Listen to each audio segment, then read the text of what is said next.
Alright, so here's a little walk around before the polishing started. This is after washing it, using an acid to get any water staining off the hull.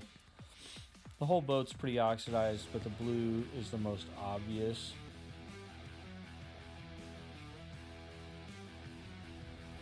The products used to detail this boat were the same we typically use, which is Meguiar's Marine and RV Heavy Oxidation Remover to compound out all of the oxidation, Meguiar's Flagship Premium mixed with some diamond cut compound to remove any fine scratches caused by the heavy duty compound and leave a nice protected finish.